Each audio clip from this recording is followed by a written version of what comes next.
గుహ్య అంటే రహస్యము అని. రహస్యం ఏంటండి ఇక్కడ అని చెప్పానంటే, విద్య ఎప్పుడు కూడా చాలా లోతైనటువంటి విశేషార్థాలు కలిగినటువంటి విద్యని గుహ్య విద్య అని అంటారండి.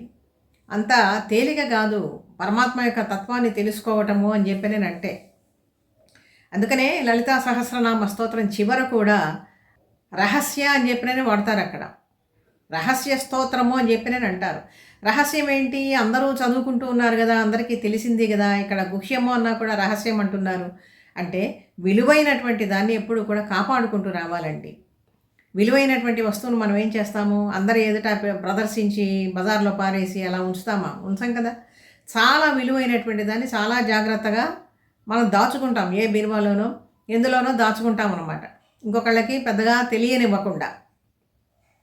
ఆ విధంగా ఇది గుహ్య విద్య అని చెప్పి పేరు. జ్ఞానం, అపరిమితమైనటువంటి జ్ఞానం. శ్రద్ధ లేనటువంటి వాళ్ళకి ఇటువంటి జ్ఞానం అందదు. వాళ్ళకి తెలుసుకోవడానికి కూడా అసలు ఆసక్తి ఉండదు.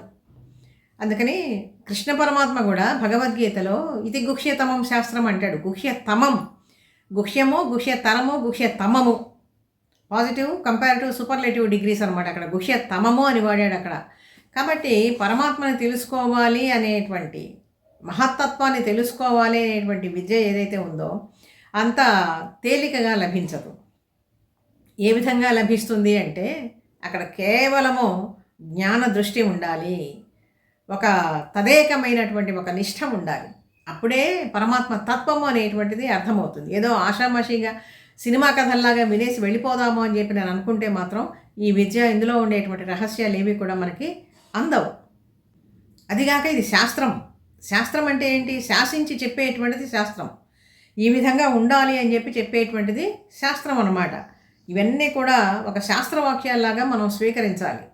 ముందుగా శ్రీమాత వైభవాన్ని తెలుసుకున్నాము, రూపాన్ని తెలుసుకున్నాము, నామ వైభవాన్ని తెలుసుకున్నాము, ఆ తల్లి తత్వాన్ని తెలుసుకున్నాము, ఆ తల్లి యొక్క పరాక్రమ విశేషాలు తెలుసుకున్నాము.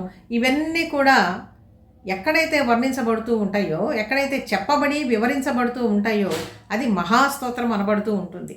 ఇటువంటి మహాస్తోత్రాలు ఎప్పుడు కూడా చాలా లోతైనటువంటి పరిశీలన దృష్టి ఉంటేనే అర్థమవుతుందన్నమాట, అటు చదివేటువంటి వాడికి చెప్పేటువంటి వాడికి కూడా.